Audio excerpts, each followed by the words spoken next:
Հայաստանը ցանկանում է ավելի ամուր տնտեսական, առևտրային, տեխնոլոգիական եւ մշակութային կապեր կառուցել Հնդկաստանի հետ։ Այս մասին Հնդկաստան կատարած այցի ժամանակ ասել է արտաքին գործերի նախարար Արարատ Միրզոյանը։ Միրզոյանի խոսքով ստեղծված կապերից երկու ժողովուրդներն էլ կօգտվեն առաջիկա տասնամյակներում եւ դարերում։ 2025-ի հունվարի դրությամբ Հայաստանում աշխատողների թվաքանակը կազմել է 768,374 մարդ, այդ թվում 219,283-ը պետական եւ 549,091-ը ոչ պետական աշխատողներ են։ Նշենք, որ աշխատողների թվաքանակի 2024-ի համադրելի ցուցանիշի համեմատ արձանագրվել է 6%-ի աճ։ Հունվարի դրությամբ Հայաստանում զբաղվածների ամենամեծ թիվը մեծածախ եւ մանրածախ առևտրի ոլորտում է։ 2025-ի հունվար ամսին Հայաստանում վարկերի ծավալների աճը կազմել է 26,2%, իսկ ավանդներինը 14,2%։ Տնտեսական ակտիվությունն էլ հունվարին կազմել է 7,1%, հիմնականում պայմանավորված ծառայությունների աճով։ Տվյալները փոխանցում էին ֆինանսների նախարարությունից։ Հայաստանում 2025 թվականի հունվարին շինարարական աշխատանքների ծավալը կազմել է 19,253,5 միլիոն դրամ, ինչը 11,6%-ով գերազանցում է նախորդ տարվա հունվարի ցուցանիշը։ Միջազգային վարկային միջոցների հաշվին կատարված շինարարական աշխատանքների ծավալն էլ կազմել է 488,2 միլիոն դրամ։ Ամենաշատ շինարարական աշխատանքներ իրականացվել են անշարժ գույքի հետ կապված գործունեության մասով։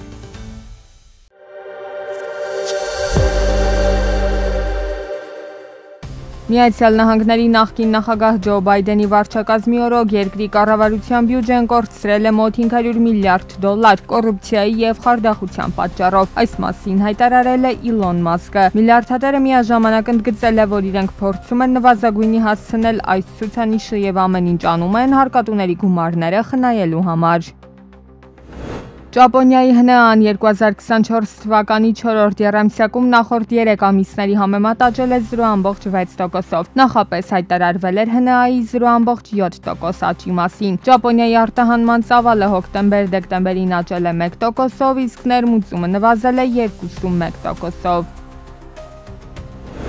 Չինաստանում մարդատար ավտոմեքենաների մանրածախ վաճառքը տարեկան կտրվածքով աճել է 26%-ով, փետրվարին կազմելով 1,39 միլիոն միավոր։ Փետրվարի վաճառքի ռեկորդային ծավալները բացատրվում են ինչպես հին մեքենաների փոխարինման խթանման պետական ծրագրով, այնպես էլ պահանջարկի ընդհանուր աճով։ Հունվարին փետրվարի համեմատ ավտոմեքենաների վաճառքը նվազել է 23%-ով։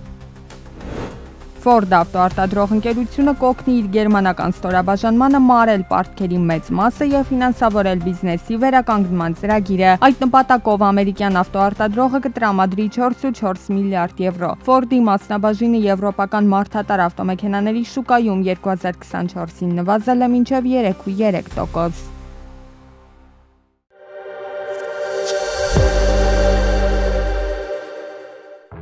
Այս տարվա առաջին 3 ամիսներին անշարժ գույքի շուկայում որոշակի պասիվություն է նկատվում։ Հիմնական պատճառը եկամտային հարկի մասին օրենքի կասեցումն է։ Քաղաքացիները անցած տարի սկսեցին առաջնային շուկայից բնակարաններ գնել։ Բնակարանների գնման գործընթացն ավելի ակտիվ էր նախորդ տարվա վերջին ամիսներին։ Տարվա առաջի եռամսյակը բնականաբար չեն կարող համեմատենք անցած տարվա հետ, քանի որ մենք այս տարվա գնորդներին անցած տարի արդեն գույք ենք վաճառել։ Այն մարդը, որ հիմա պիտի գույք առներ, անցած տարի առավ, այսինքն եթե համեմատական տանենք այս տարվա առաջի եռամսյակը ու անցած տարվա ընդհանուր դինամիկայի հետ, բնականաբար հիմա որոշակի պասիվություն կլինի ու առհասարակ միշտ է հունվար, փետրվար, մարտ ամիսները տարբերվում են նրանով, տարվա սկիզբը քիչ ավելի պասիվ է լինում։ Երևանամերձ համայնքներում հիմա ավելի շատ են բնակարաններ գնում, քանի որ այդ հատվածում դեռ գործում է եկամտային հարկի մասին օրենքը։ Քաղաքացին հիփոթեքի տոկոսները վճարում է եւ եռամսյակը մեկ հետ ստանում դրանք։ Երևանամերձ տարածքներում այդ տարածքներից ակտիվ կառուցապատում կատարվել եւ շինարարներից ոմանք վերափոխեցին իրենց բիզնեսը այդ տարածքներում, այն քաղաքացիները, ովքեր որ չէին հասցրել այդ օրենքից օգտվեին, արդեն ստիպված պետք է այլընտրանքը ընտրեն, օրինակ Ջերվեժում, Զորախմիրում, Զողունիում, Երևանամերձ տարածքներում։ Դեռ առաջնային շուկայում մնացած բնակարանները հիմա վաճառվում են հիփոթեքային բարձր մինչև 15% վարկային պայմաններով, սակայն առաջնային շուկայում էլ կան չվաճառված բնակարաններ, որոնք բավականին լավ առաջարկներ ու պայմաններ ունեն։ Մեծ հաշվով Առաջնային շուկայում դա գնային փոփոխություններ չկան։ Ընդհակառակը կառուցապատողների մոտ որ գույքեր կան դեռ վաճառքի,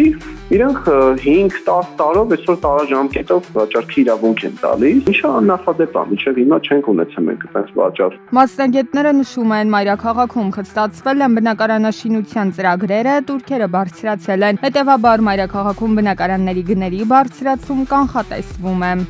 Շինթույլտվության նույն այդ ԱՊԶ-ի ասվածը որ ստանում են, դրա համար տուրքեր կա սահմանված կոմունիկացիաներին գտնելու համար, այդտեղ պայմանները ստանալով բարձր տուրքեր ունի։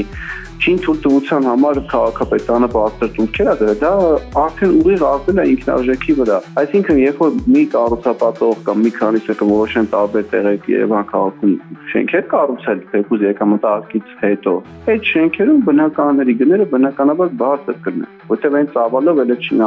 լինելու Երևան քաղաքում։ Բնակարանների առուվաճառքի ակտիվությունն ըստ ոլորտի մասնագետների այնքան մեծ չէ, որքան 2022-ին, երբ ռուս ռելոկանտները եկան Հայաստան։ Երկրորդային անշարժ գույքի շուկային էլ նախապատվություն տալիս են այն քաղաքացիները, ովքեր չեն կարողանում բնակարան ձեռք բերել Երևանում առաջնային շուկայում։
Հայաստանի Հանրապետությունում գործում է գյուղատնտեսական տարբեր ուղղվածություն ունեցող 497 գյուղատնտեսական և գյուղատնտեսությունում գործունեություն իրականացնող սպառողական կոոպերատիվ։ Պետությունը աջակցություն է տրամադրել տնտեսվարողներին չրագործությամբ և մեղվաբուծությամբ զբաղվելու համար, ինչպես նաև առաջարկվել են ջերմատներ այն տնտեսվարողներին, որոնք ցանկություն են հայտնել զբաղվել ջերմատնային տնտեսությամբ։